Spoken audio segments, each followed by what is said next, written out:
Mais uma vez, boa tarde a todos. Vamos começar mais esse estudo. E aí, qualquer coisa, o pessoal vai chegando. A gente tinha parado, então, a gente ia começar o capítulo 1.1. Como é que é?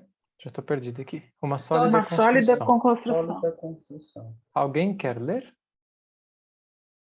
Eu posso ler, Diane, Paulo. quer ler? Leia, por favor, então. Posso ler então um pouco.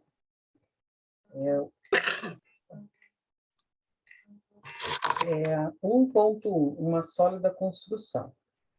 Paris, 1848. Operários, desempregados, artesãos, estudantes e mulheres tomaram as ruas com centenas de barricadas, paralelepípedos, móveis, entulho, tudo amontoado, formando barreiras. Em meio a prisões e fuzilamentos, 50.000 manifestantes viveram terror e entusiasmo. O povo mobilizado ostentava bandeiras e exigia: fora o rei. Queremos república, democracia, igualdade. Numa praia de mar revolto, a onda encobre os banhistas. Depois se recolhem, catam-se coisas, estendem-se as esteiras e tudo volta ao normal. Mas depois a onda volta atrevida. Desde a Revolução Francesa de 1789, as insurreições pareciam respeitar um ciclo natural, voltando de tempos em tempos como ondas.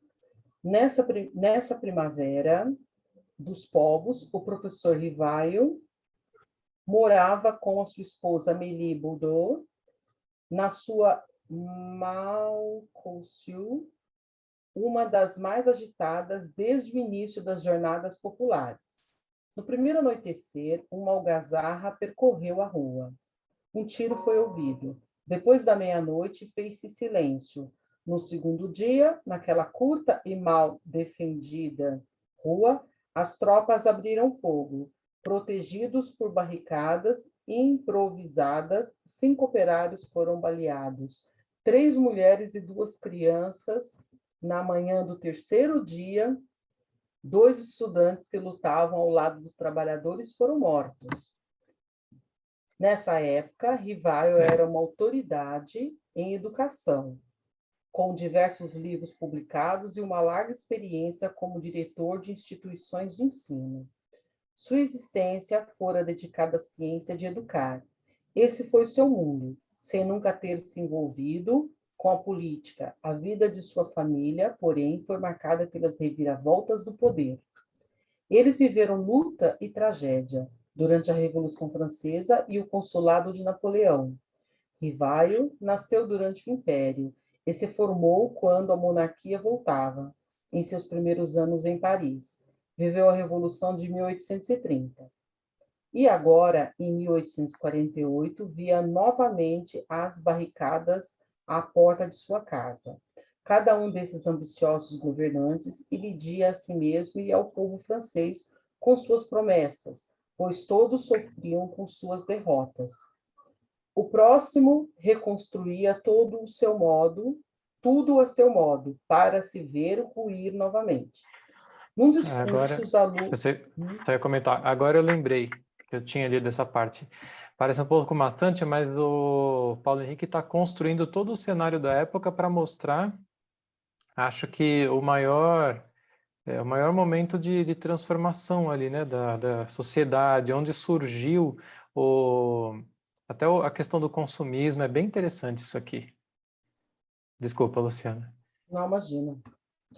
Num discurso aos alunos de sua instituição de ensino, Rivaio, depois de décadas pesquisando a formação de crianças e jovens, revelou seu grande segredo. Se não se consagra um tempo suficiente para estabelecer com solidez os fundamentos de uma casa, o edifício será construído prontamente. Mas, se ele cair, será necessário recomeçá-lo, e a soma total do tempo empregado será muito maior do que se tivesse sido tão apressado no começo. A chave está em construir sobre terreno firme e não sobre areia movediça. Ela vale tanto para educar uma criança como uma nação. O problema social e histórico da França, ainda hoje, é capital em todo o planeta. Nos jornais diários, revelam-se instituições apodrecidas pela corrupção, autoridades a serviço de interesses pessoais, desprezo ao simples e suas necessidades. Quando Rivail tomou o pseudônimo de Allan Kardec, escreveu: por meio que seja uma instituição social, sendo maus os homens, eles a falsearão, eles desfigurarão o espírito para explorarem em proveito próprio. Quando os homens forem bons, organizarão boas instituições que serão duráveis, porque todos terão interesse em conservá-la. A OP, eu não sei o que é, página Obras póstumas. 383. Obras póstumas, página 383. Ou seja, a solução dos problemas sociais está no aperfeiçoamento moral das massas, pela conscientização dos indivíduos. As leis podem inibir um comportamento indesejado, pelo medo da punição, mas não eliminam sua causa moral, presente no homem. É pela educação, mais do que pela instrução, que se transformará a humanidade. Obras póstumas, página 384. Pois, se pela instrução se desenvolve a inteligência e o conhecimento, pela educação se forma o caráter. Se os governantes parassem para meditar sobre tão importante conselho, ao invés de reconstruir cidades ao seu gosto, mergulhar os países em guerras, disputar o poder como salvadores da pátria ou massificar o povo para manobrá-lo como um objeto, mantendo-o independente, investiriam na educação moral e intelectual de todas as crianças, de todas as classes sociais, de todos os povos. Percebendo o ser humano com individualização, autônomo e consciente de suas potencialidades, dando a ele o poder de transformar a si mesmo de forma livre e plena, aprendendo a lidar com a liberdade desde criança. Os adultos futuros saberão oferecer o mesmo à sua próxima geração. E, assim, sobre uma base sólida, o edifício de um mundo permanecerá sólido para sempre. É interessante ver, né, como todos os governos até hoje, eles continuam sempre girando em cima do mesmo erro, né, que é essa heteronomia, né? Então, eles nunca atacam a educação em si, quando atacam visando a instrução, né, e não a educação moral, e ainda assim de forma heterônoma. Então, cada um adota um modelo, mas sempre buscando forçar as crianças, né? Eu estava ouvindo o Paulo falar sobre isso agora, naquele livre pensamento, né?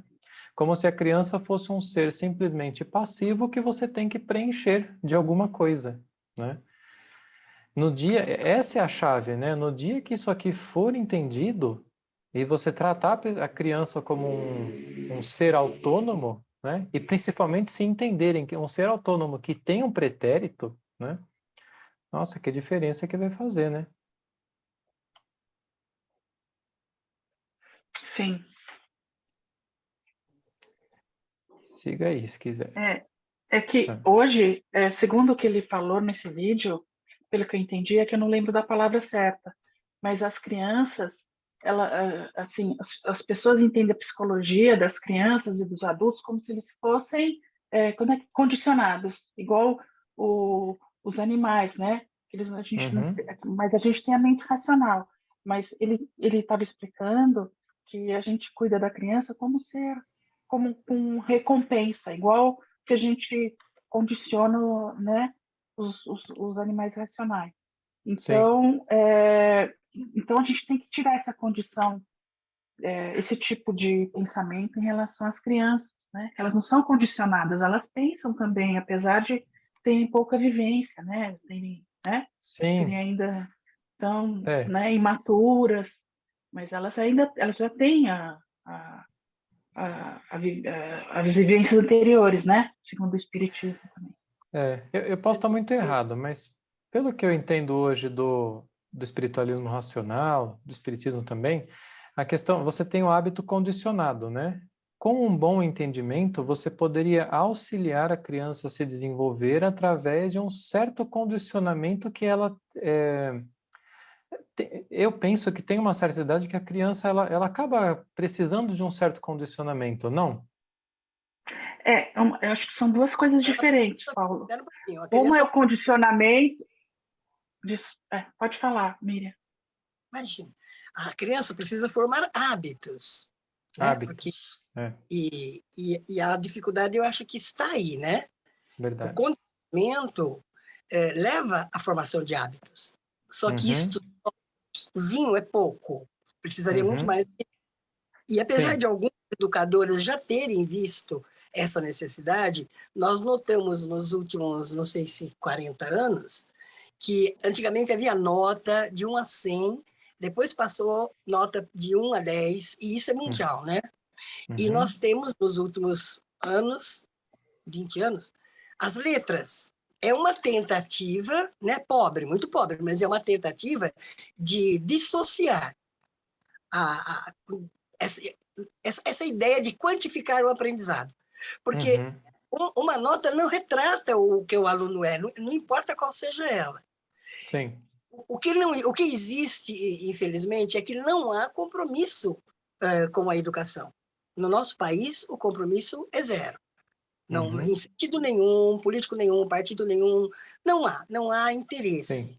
Não há interesse político. Então, qual é a esperança do futuro? Quando eu leio, quando eu estudo em grupo com vocês, outros grupos, e quando eu leio, eu penso, eu sou professora, tá? Eu penso assim, meu Deus do céu, parece que, sabe quando você começa a ouvir arranhões? Então, estamos arranhando, mas eu estou ouvindo, então, estão arranhando o início de um pré-processo. A educação tem que mudar realmente, nós sabemos disso, e eu quero crer que esses passos iniciais já estão prevendo uma mudança.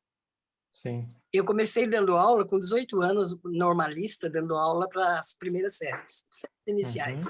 E ao longo da carreira, eu acabei dando aula na faculdade, e eu dei aula no colegial, fui para a faculdade. Então, eu amo a educação, e eu sofri muito ao longo desses anos. E acho que todo aquele que tem compromisso com a educação, porque o modo como se ensina e a avaliação tem que ser modificada.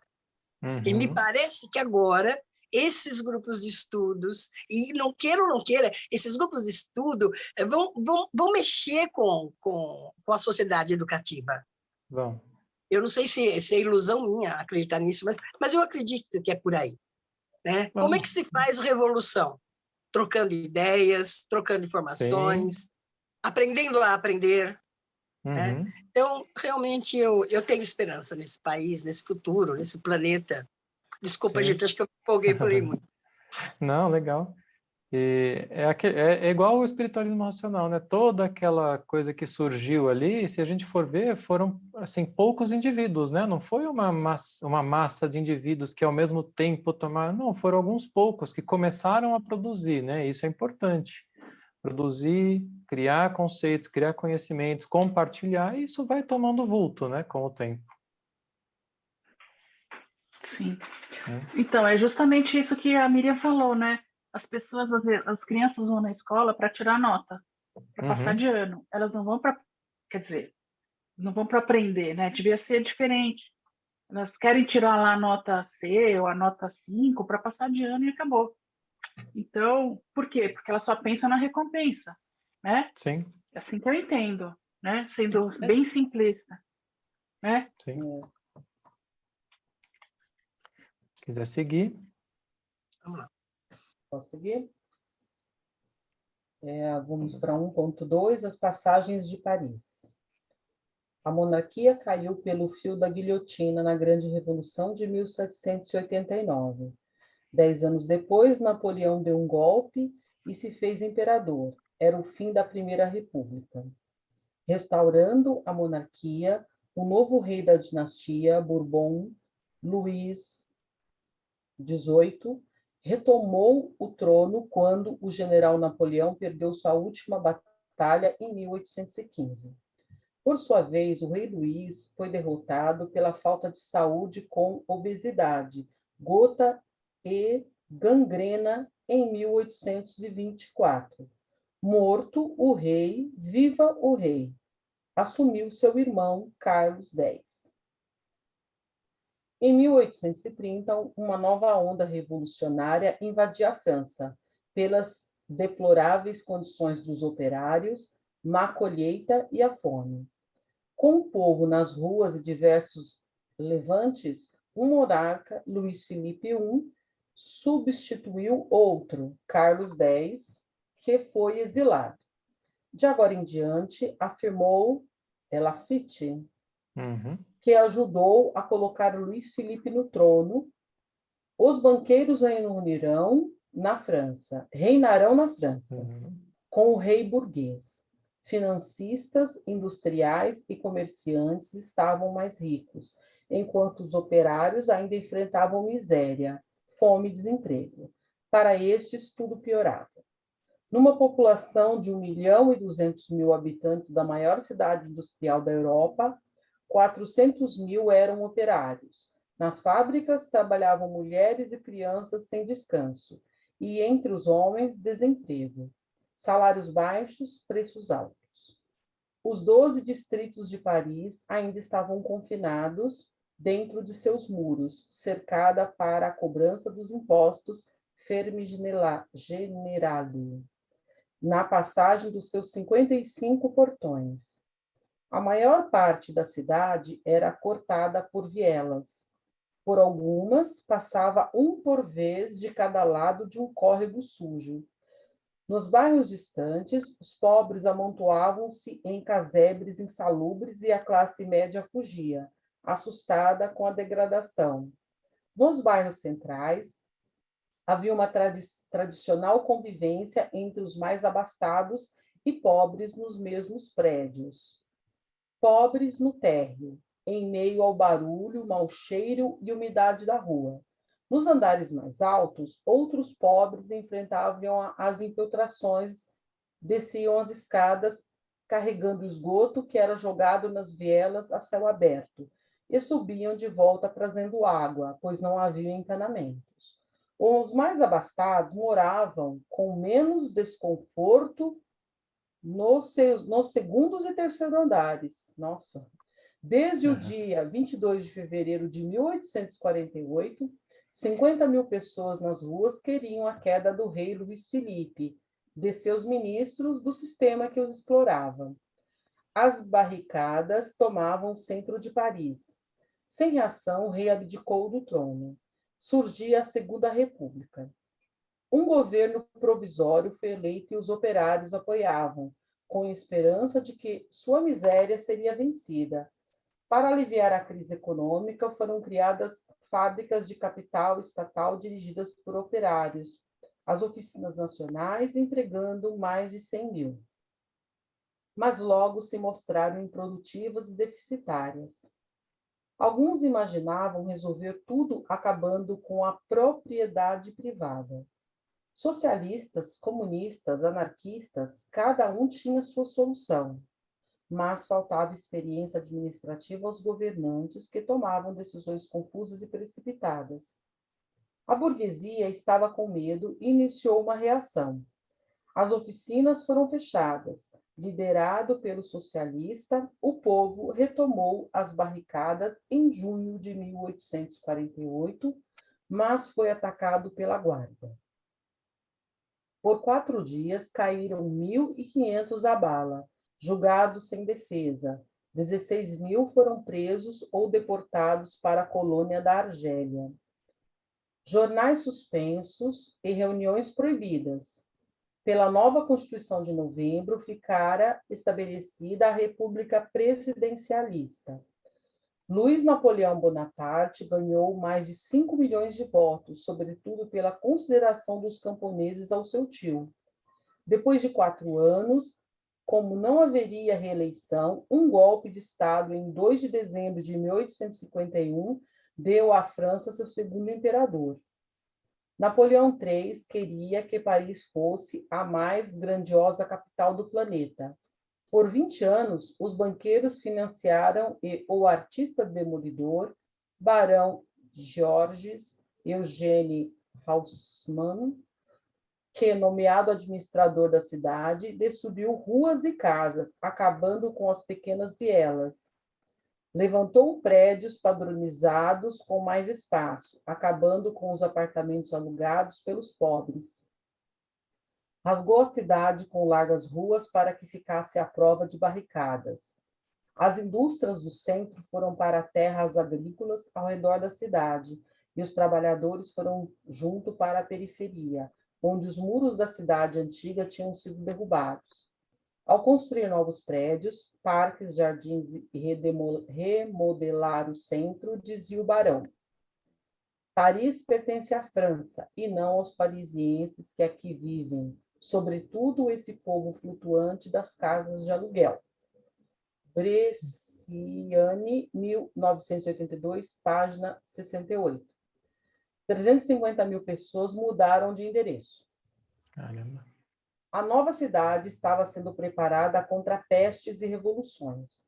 O que parecia simplesmente um embelezamento e uma medida de saúde pública era, em verdade, organização da cidade contra revoltas e a sua divisão segundo as novas classes sociais. Ricos, classe média e pobres, cada um tinha seu lugar. No antigo regime, os privilégios eram medidos pelos graus de nobreza. A partir de agora, valia quantidade de dinheiro e posses. Em meio às obras, a imperatriz Eugênia, esposa de Napoleão III, punha em voga os desvarios consumistas do luxo e da etiqueta, na exuberância das joias, perfumes e vestidos de alta costura. Maria Antonieta era sua musa. Para exibir todo o glamour, davam-se festas, bailes e banquetes. Em verdade, o casal tinha verniz burguês e entranhas aristocráticas. Paris se transformava. Desde 1820, as antigas passagens parisienses eram criadas para servir de vias exclusivas para pedestres, cortando grandes quarteirões. A partir do Segundo Império, milhares de pessoas abarrotavam suas lojas enfileiradas dos dois lados. A inspiração vinha dos corredores clássicos do Palais Royal. Mas agora eram projetos modernos e mais baratos, cobertos com telhados de vidro e aço para oferecer luz e abrigar do frio. Iluminadas a gás, as passagens foram a marca de um novo tempo. Os novos burgueses, seguindo o exemplo do palácio, queriam estar na moda. Iam às compras de dia e se divertiam à noite. Antes desse tempo, os mais ricos mandavam um empregado fazer compras ou recebiam os comerciantes em casa, pegar uma carruagem até as passagens, percorrer suas vitrines, vendo e sendo visto. Tornou-se um novo prazer, longe das ruas perigosas e sujas. Hoje é difícil compreender o impacto desse comportamento, pois a massificação do consumo incorporou-se de modo de vida das classes médias e populares, sendo atualmente um hábito consolidado em todo o mundo. Vejamos, então, o depoimento do escritor português Júlio Machado, de 1863. Um homem acostumado com os barbeiros da provinciana Lisboa, onde navalha, espelho e cadeira eram suficientes. Viajou por curiosidade e, quando entrou num cabeleireiro de uma passagem francesa, levou um susto. Ao entrar, ouviu um amável cabeleireiro. Une petite seconde, monsieur. Eu não sei ler. Faltei da aula de francês. Depois de esperar 2 horas por sua vez, percebeu que estava num mundo à parte. O barbeiro fazia a barba, desenhava bigodes, frisava cabelos ou os engomava com pomada de coco. Ao lado do recinto cheio de gravatas, colarinhos de 2 tiras ingleses erguidos, ponta dobrada, bengalas, luvas, óculos de teatro e perucas, e as mais diversas. Em longas prateleiras, uma grande variedade de toilette, frascos de cold cream, pomade des Princes, água da Inglaterra, powdery, não sei ler, sais aromáticos. Em outra sala, empregados com escovinhas limpavam as botas, tirando o mais entranhado, torrando de barro, enquanto se liam jornais e folhetins.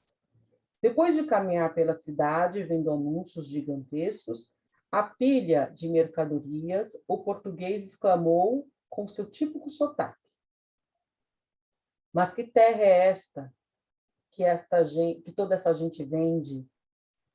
Onde está aqui quem compra? Será esta cidade entregue aos credores que vão passando com seus carros para ir buscar pregoeiros e fazer leilões? Será que tudo isso vai acabar? Esta gentil Paris, que tem sido a capital do mundo, ó solene desfecho de uma grande cidade. Machado, 1863, página 33.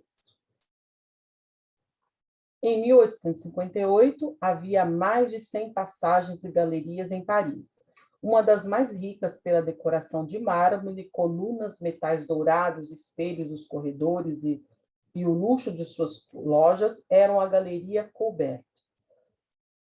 Com música, todas as noites, as damas desfilavam em apertados espartilhos, grandes chapéus e vestidos armados por crinolinas. Tudo desconfortável, mas chique. Lacaios suíços despachavam indesejáveis intrusos que não se encaixavam no feitio burguês. A mais extensa era a passagem Choiseul, com lojas populares e bem abastecidas. Era hábito olhar vitrines, folhear livros, beber café, creme ou chocolate. E comprar por impulso. Fica lá uma das entradas do teatro Buffet Parisiens, comédias parisienses. Podiam-se passar o dia num gabinete de leitura, jornais, revistas e livros por trocados. Surgia um novo verbo, flanar. Caminhar lentamente e observar em seus detalhes o movimento na multidão. Aí tem a imagem, né? Interessante, né? Como esse hábito está totalmente incrustado em nós, né? Eu fico pensando nos meus passeios com a minha esposa, aí você vai, seja para o shopping ou para onde for, e é isso, né? Você fica olhando a multidão passando, comprando. Enraizado, é verdade. Eu outro dia estava falando para ela, não dá para imaginar uma sociedade em que não tenha isso, né? Porque quando ele fala no isolamento, né? Acho que ele vai falar depois que as pessoas não conversam, né? Não tem uma troca. Hoje em dia para nós é estranho, né? Como assim? Eu vou chegar ali e começar a conversar com alguém que não conheço? Não dá para imaginar, né? É estranho.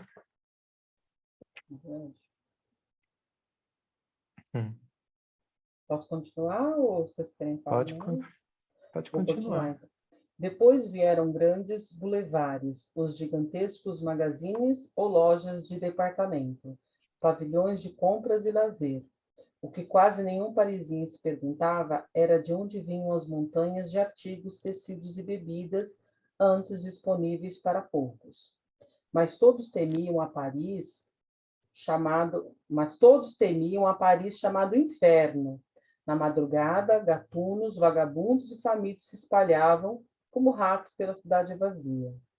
Bairros operários sombrios e isolados, aonde o sol não chegava, as águas pestilentas desciam entre casebres.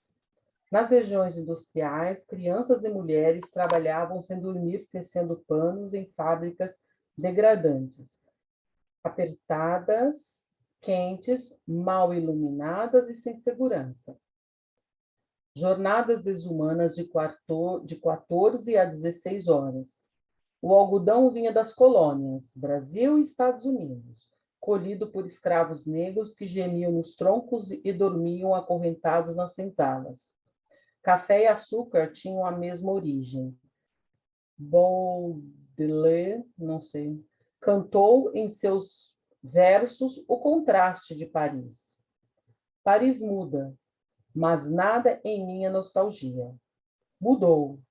Novos palácios, andaimes lajeados, velhos subúrbios, tudo em mim é alegoria.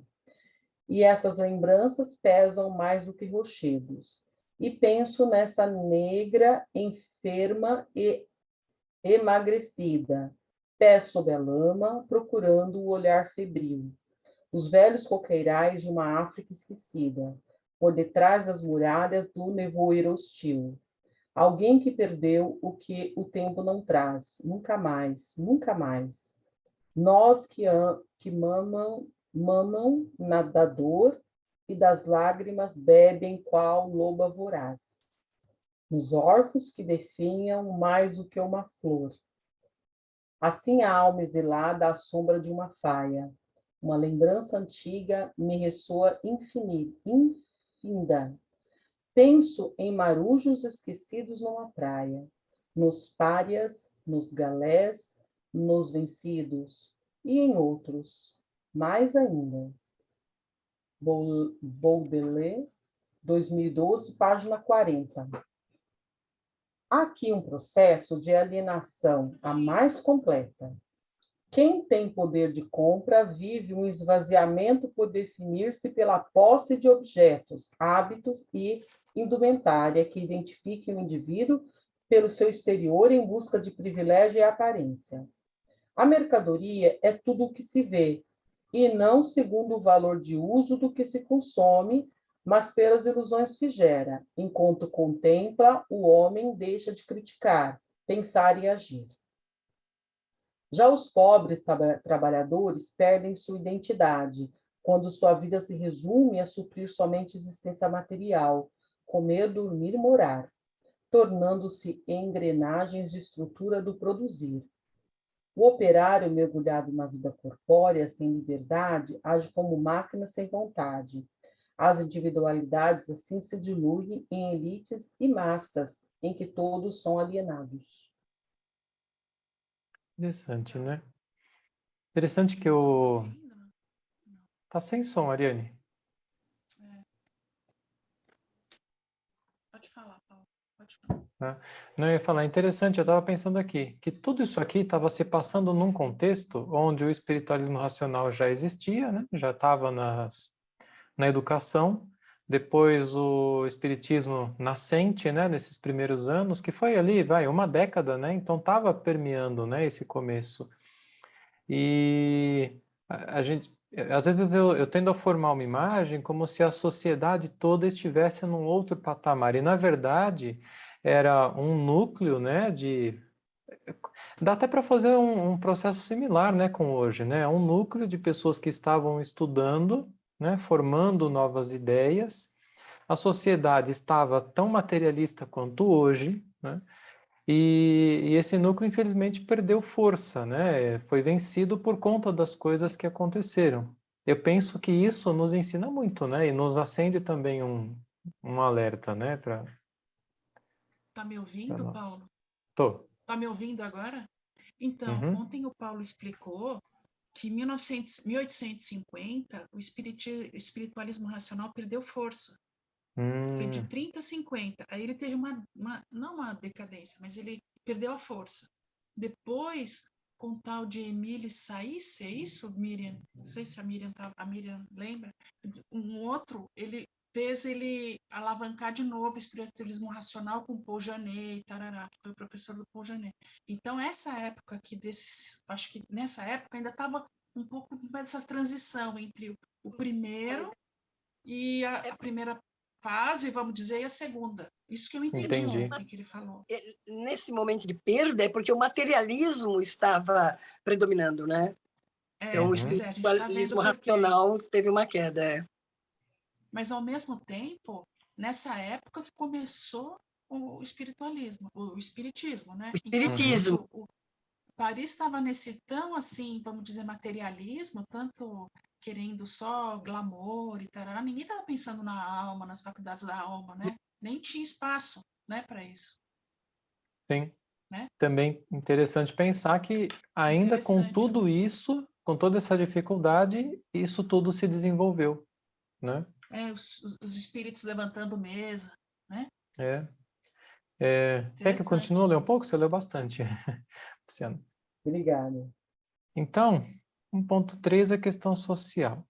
Tratava-se da questão social quando uma parte da humanidade usufruía dos bens do progresso, enquanto a maioria enfrentava uma pobreza crescente. Como combater essa enfermidade que não permite enxergar uma nova era? Fourier, Saint-Simon e Robert Owen imaginaram uma estrutura social em que todos trabalhariam e o benefício seria repartido igualmente numa sociedade rica, organizada e feliz. Uma parte aqui, lembrando que lá na revista, na Viagem Espírita de 1862, Kardec faz uma crítica, né, a esse modelo, né, o que ele chama lá de sistemas de reforma social. Idealizaram comunidades modelo. Ele fala exatamente disso. Como os falansterios, pensados em detalhes mínimos. Seus hábitos, festas, hinos, roupas, costumes, atividades, disposição das casas, tudo perfeitamente organizado. Com o sucesso, se espalhariam como células de um grande organismo o mundo inteiro. Com trabalho e um lugar para todos, a revolução perderia o sentido. Para Saint-Simon, a era industrial superaria a sociedade tensa das lutas de classes do antigo regime em favor de um novo mundo idealizado, onde o dom natural daria poder de mando a uma elite técnica de industriais e cientistas. Em sua visão, a Revolução Industrial seria o despertar de uma era de paz. Karl Marx pensava diferente. Quando os burgueses derrubaram a monarquia, tornaram-se uma classe dominante e conservadora. A necessidade de mercados mais extensos para seus produtos impele a burguesia para todo o globo terrestre e instala-se em toda parte. Marx, 2011, página 44. Segundo ele, no Manifesto Comunista, a burguesia forjou no proletário as armas que lhe trariam a morte. A burguesia produz, acima de tudo, seus próprios coveiros. Seu declínio e a vitória do proletariado são igualmente inevitáveis.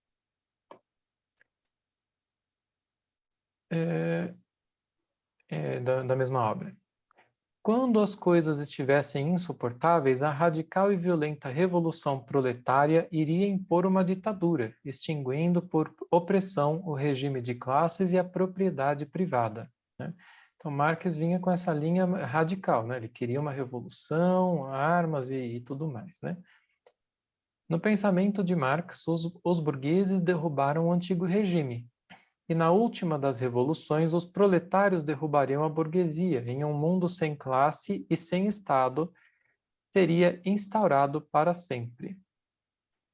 Já para Augusto Comte, a minoria governar a maioria estava na lei natural.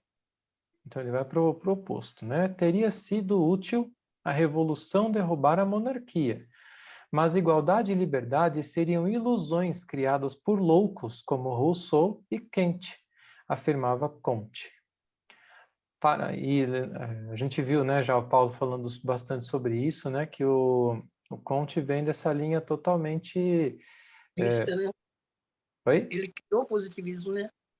O positivismo, o materialismo, é da linha do Aristóteles, né? Aristóteles. Então seria uma ilusão e a gente estaria tudo... Para ele seria, acho que, o pai desse pensamento, né? Que a igualdade e a liberdade seriam ilusões porque, no fundo, o homem não tem livre-arbítrio, né? Para ele.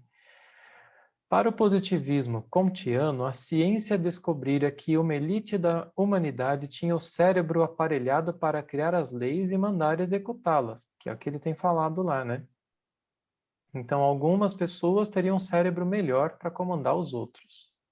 Teriam cientistas industriais. Para a maioria dos homens e a totalidade das mulheres, faltava uma região cerebral apropriada para que pensassem por si mesmos. Nota aqui, deixa eu ver. Grave. Faltava uma região cerebral. Aí, né? É como se você falasse, ah, não, porque para a mulher falta um neurônio a mais aí, então ela não pode comandar, né? E ele traz toda essa desigualdade também por esse pensamento materialista, né? Anota aqui. Sobre a origem fisiológica das diferenças intelecto-morais, Kardec não vê sentido. Onde adquiriram esses conhecimentos que não puderam aprender durante a vida? Dir-se-á, como os materialistas, que o acaso lhes deu a matéria cerebral em maior quantidade e de melhor qualidade? Neste caso, não teriam mais mérito que um legume maior e mais saboroso do que o outro. Gênesis, página 18. Voltando. Me perdi, achei. Em seu plano minucioso, o trabalho penoso, o salário baixo e o entretenimento alienante deveriam mantê-los ocupados. Enquanto isso, a polícia e uma nova religião da humanidade garantiriam a paz, mantendo o povo nas rédeas. Comte seria o sumo pontífice e seriam veneradas as mulheres pela imagem de sua falecida esposa Clotilde ou a Madonna Sistina, de Rafael. Mas veja bem, Comte não era feminista. Segundo ele, como as mulheres aceitavam resignadamente sua limitação, mais uma nota, já para Allan Kardec, quanto às mulheres, não se sabe que os espíritos só têm sexo para a encarnação?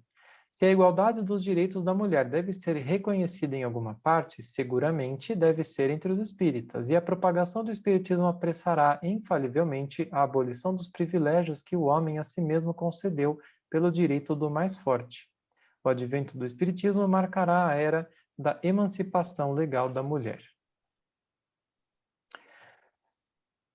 Então, segundo ele, como as mulheres aceitavam resignadamente sua limitação, serviriam de exemplo para a massa de trabalhadores limitados e inquietos. Seria um plano para conquistar a liberdade, mas sem igualdade. E para Comte, o louco era Rousseau. As ideias de Comte produziram boa parte da história política brasileira.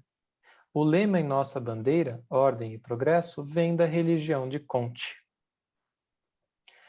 Alguns falancérios foram instalados, como a colônia do Saí, no sul do Brasil, com resultados desastrosos. O regime comunista foi tentado por ditaduras na União das Repúblicas Socialistas Soviéticas, na China, em Cuba e na Coreia do Norte, mas o que seriam fases transitórias de ditadura tornaram-se permanentes. No capitalismo estadunidense, o governo dispõe de trilhões de dólares para sua defesa, enquanto parte do seu povo não tem onde morar, mergulhado em dívidas. As previsões de Marx se revelaram incorretas, enquanto o capitalismo nunca superou suas contradições. Até agora, nenhum desses planos de reforma social trouxe esperanças do mundo melhor que prometiam. Interessante porque eu acho legal a forma como o Paulo Henrique fala, porque ele não fica comprando lados, né? Criando uma briga. Ele está apresentando os lados, né? Os dois têm problemas, né? Como a gente estava falando agora há pouco da educação, né? São sistemas e como sistemas têm os seus problemas, né? Nenhum chegou ainda no ponto ideal. As antigas passagens francesas eram os shoppings de hoje. Eles foram estudados pela doutora em Ciências Sociais, Valquíria Padilha, autora do livro Shopping Center, a Catedral das Mercadorias. O objetivo principal desses espaços é criar uma cidade perfeita, bela, segura, iluminada, limpa e confortável, alienando os que lá frequentam da realidade sofrida e miserável, mantida longe dos seus olhos. Num artigo, ele afirma: ela afirma, concluímos que esse mundo de sonhos que é o shopping center acaba reforçando nas pessoas uma visão individualista da vida, onde os valores propagados são todos relacionados às necessidades e aos desejos individuais. Eu quero, eu posso, eu compro. Tem até música, né, com esse lema aqui da Ariana Grande lá. Assim, colabora para uma deterioração do ser social e o retardamento do projeto de emancipação de seres mais conscientes, autônomos, prontos para a sociabilidade coletiva, que exige a capacidade de troca desinteressada, da tolerância, da relação verdadeiramente humana entre o eu e o outro, entre iguais e entre diferentes, tornando-se um lugar ideal para encontros de uma sociedade distinta. Padilha, 2012. O shopping center é a catedral do consumo, obra privada que supre a ausência de áreas de lazer nos grandes centros urbanos. Sorocaba é o modelo disso. Obrigação negligenciada pelo poder público. É o símbolo maior das instituições sociais que, ao contrário de romper com velhos hábitos, entronizam o egoísmo e a alienação. Interessante isso aqui, eu não tinha pensado. Aqui em Sorocaba a gente sempre comentou disso, né? Aqui só tem shopping, farmácia e mercado. E a gente não tem lugar público assim, tem alguns parques, né? E justamente um parque com que tivesse uma série de coisas, de atividades, poderiam promover maior integração entre as pessoas, né? Cooperação e tudo mais.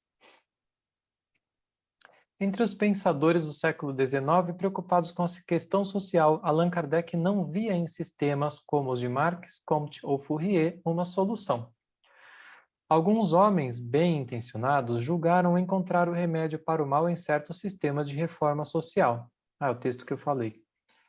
Vida comunitária por ser menos onerosa.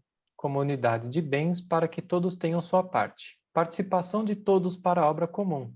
Nada de grandes riquezas, mas também nada de miséria. Isto era muito sedutor para quem, nada tendo, já via a bolsa do rico entrar no fundo social, sem calcular que a totalidade das riquezas postas em comum criaria uma miséria geral em vez de uma miséria parcial. Que a igualdade hoje estabelecida seria rompida amanhã pela mobilidade da população e pela diferença entre as aptidões. Que a igualdade permanente dos bens supõe a igualdade de capacidades e de trabalho, mas não é esta a questão. Não entra em minhas cogitações examinar o lado positivo e negativo desse sistema.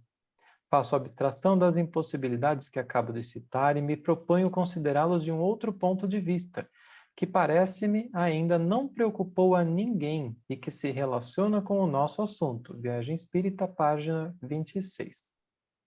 Antes de propor seu caminho para a solução da questão social, Kardec considera que os falancérios e comunidades artificiais também não a resolvem. Alguns deixaram o torrão natal para ir fundar, à distância, colônias sob o regime da fraternidade. Quiseram fugir do egoísmo que os esmagava, mas o egoísmo os seguiu, e lá onde se acham, encontraram exploradores e explorados, pois lhe falta a caridade. Imaginaram que fosse suficiente conduzir o maior possível de criaturas, sem pensar que, ao mesmo tempo, levavam os vermes roedores de sua instituição, arruinada tão mais rapidamente, porque não tinham em si nem força moral, nem força material suficiente. Eu coloquei a nota e eu ia repetir. Kardec é brilhante, né? Tem mais 10 minutinhos. O que se deveria buscar numa futura comunidade sustentável é o auxílio mútuo, fundamento da fraternidade que só pode ser exercido voluntariamente como um dever moral. Ou repetindo a doutora Valquíria, aquela do shopping center, né? Por indivíduos prontos para a sociabilidade coletiva, que exige a capacidade de troca desinteressada, da tolerância, da relação verdadeiramente humana entre o eu e o outro. Por sua vez, esclarece Kardec que a fraternidade, assim como a caridade, não se impõe nem se decreta.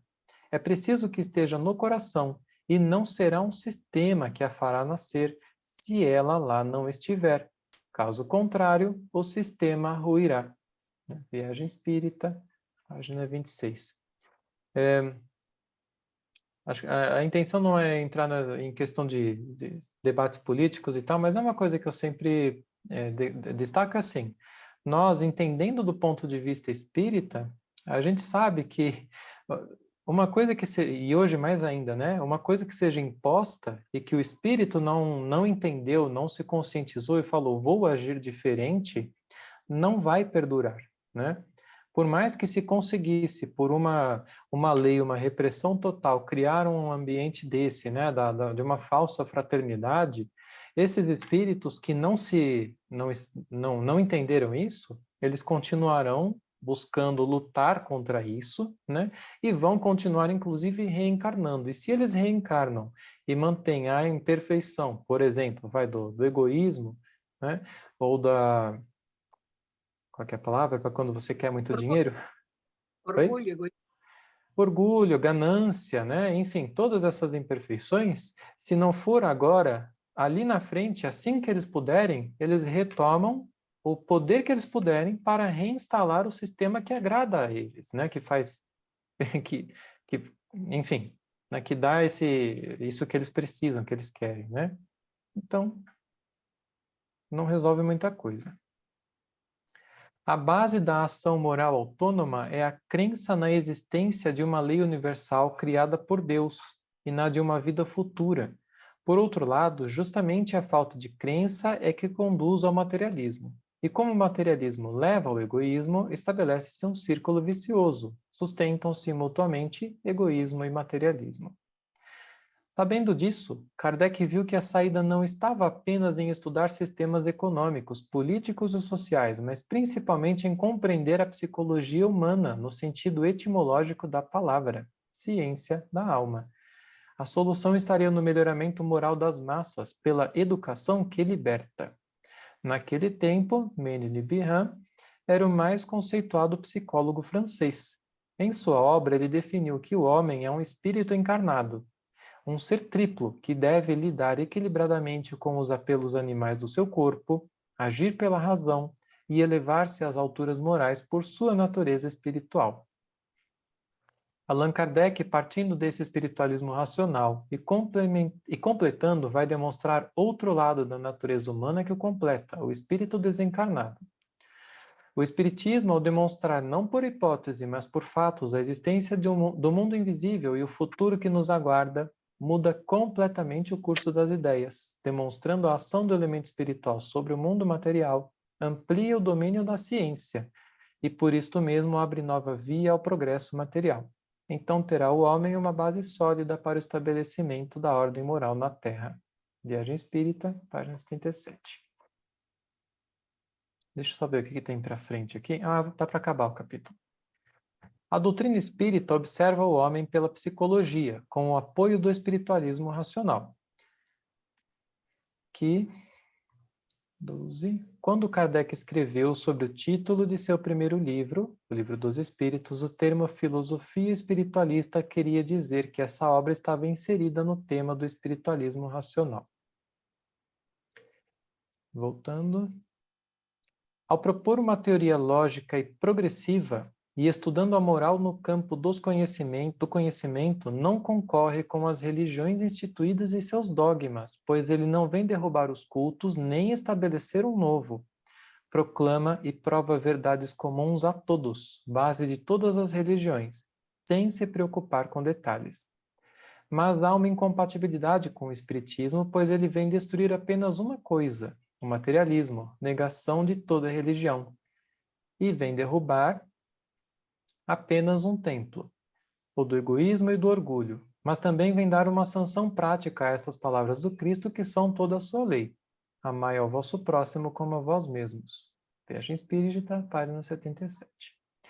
Allan Kardec conclui o seu raciocínio anunciando que o Espiritismo conduz inevitavelmente a esta reforma. Assim, pela força das coisas, realizar-se-á a revolução moral que deve transformar a humanidade e mudar a face do mundo. A ciência e a indústria transformaram a sociedade do ponto de vista material, criando novos hábitos e necessidades, modificando crenças e relações sociais. O Espiritismo fará essa transformação do ponto de vista moral. A questão social não tem, pois, por ponto de partida a forma de tal ou qual instituição. Ela está toda no melhoramento moral dos indivíduos e das massas. Aí é que se acha o princípio, a verdadeira chave da felicidade do gênero humano, porque então os homens não mais cogitarão de se prejudicarem reciprocamente. Não basta se cubra de verniz a corrupção, é indispensável extirpar a corrupção. Obras póstumas, página 384. Na previsão da doutrina espírita, não haverá um cataclismo nas instituições sociais, mas uma mudança lenta e regular, geração após geração, pela adesão moral, voluntária e consciente de cada espírito deste mundo. Mas o que é, enfim, o Espiritismo, essa nova e transformadora teoria? O professor Hippolyte Rivail, tendo trabalhado por quase 15 anos com absoluta dedicação, depois de todo o esforço, chegou à conclusão de que, sendo o Espiritismo uma palavra tão ampla, tão grandiosa, por tudo quanto contém, me parece que um homem que pudesse compreender toda a sua profundidade não a poderia pronunciar sem respeito. Bonito? Revista Espírita 68. O Espiritismo, como vamos ver, é hoje um grande desconhecido. Legal, hein? Capítulo. Que grande caminhada. Sim.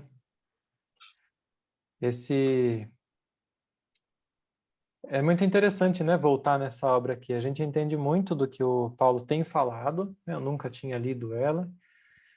O quanto isso está de acordo com a filosofia, né? E eu espero que uma intenção que eu tenho é conseguir produzir materiais sobre isto aqui, né? Inclusive, deixo até um convite para vocês, né, que estão participando. Se de repente surgiu uma ideia disso aqui, poxa, isso aqui dá um artigo muito interessante em cima de um trechinho aqui, nem precisa ser coisa muito grande, né? Mas para a gente postar, acho que eu vou até criar uma sessão lá no site do nosso grupo, né, o Legado de Allan Kardec, desse estudo, né, Revolução Espírita. Tem coisas muito importantes aqui, muito interessantes de serem escritas, né? Muita coisa, Paulo. Muito, muito, muito. É. Só nesse trechinho aqui, né? Sim. Nenhum comentário mais? Eu achei também muito assim, você vendo como é que estava a época e o Kardec abraçar a causa, né? Assim, ele querer, mesmo com todo esse materialismo que tinha, tanto supérfluo, né? Eu achei interessante isso, né? Uhum. Abraçar a causa espírita, ir atrás, fazer tudo que ele fez, né? Criar revista, Sim. né? Vocês, Dentro desse contexto tão perturbado. sim. Vocês já leram os textos educacionais dele? Eu não. Não? Kardec, Do Kardec? Não? A Ariane também não, né? Ou leu? Não, eu dei para você. Tá. Se quiser, eu te mando de volta. Não, eu dei para você. Porque é bem interessante ler ali para entender, para perceber, né, o pensamento de Riveio antes de Kardec, né, e como isso se liga. É claro que depois muda, né, um pouco com o entendimento que ele teve do espiritismo, mas o quanto essa questão da educação estava forte nele desde o início. É bem interessante. Depois eu coloco para vocês no grupo lá o link. Eu tenho o PDF desses coloca, textos. coloca. Ele é seguidor do Pestalozzi, né? Ele foi aluno do Pestalozzi. Ele E o foi aluno de Pestalozzi foi um Pestalozzi. inovador, foi um grande inovador, né? Foi. Sim. Aí, quando o Paulo Henrique estava falando numa live outro dia, né, sobre a questão de como o Pestalozzi teve contato com o espiritualismo racional, né, ele chegou a conversar trocar correspondências, né, com o Birran, Meio de né, Birran. Mene de Isso. Birran. Aí fechou tudo para mim. Aí eu percebi, porque você consegue perceber muito claramente, né, como Kardec se inseriu nisso, como ele pegou essa questão da educação de Pestalozzi que ele mesmo aprendeu, como ele colocou isso para ele junto com o espiritualismo, fechou com o espiritismo. Foi uma coisa assim, né, que assim, é aquele planejamento espiritual que a gente sabe, né, porque foi muito Iluminado. muito legal. Ô, Mais Paulo, nada? semana que vem a gente vai ter curso, vai ter estudo, feriado, é 7 né? de Por quê? Tem setembro. alguma... Ah, é feriado, 7 de né? setembro. Então, eu tinha até esquecido, é melhor a gente suspender, porque eu, inclusive, vou fazer um ensaio esse dia. Eu já tinha esquecido. Próximo vai ser no dia 15, certo? Eu também lembrei agora. 14. Dia 14. 14. 14. Dia 14. Poxa, pior que no dia 14 eu também eu não vou poder estar com vocês, mas aí vocês tocam. Tá? Você Chega abre essa Aí o link época. vai. Oi? Você abre a sala. Na verdade, acho que eu vou pedir para o Satiro ou a Ariane conecta pelo Zoom com a nossa conta. Tanto faz. Como vocês quiserem. Se o Satiro não puder, a gente arruma, dá um jeito. Tá. Mas a gente já vai programando, vai avisando no grupo, tá bom? Você tá no grupo também, né, Luciana? Tô sim. Tá. Satiro então a gente me vai incluiu. avisando. Então, legal. Maravilha, então, gente. Tá bom, criança. Então, Muito legal hoje. boa Obrigado a semana. todos. Boa tarde para Obrigada. vocês. Boa Obrigada. Foi tarde. muito bom. Tarde.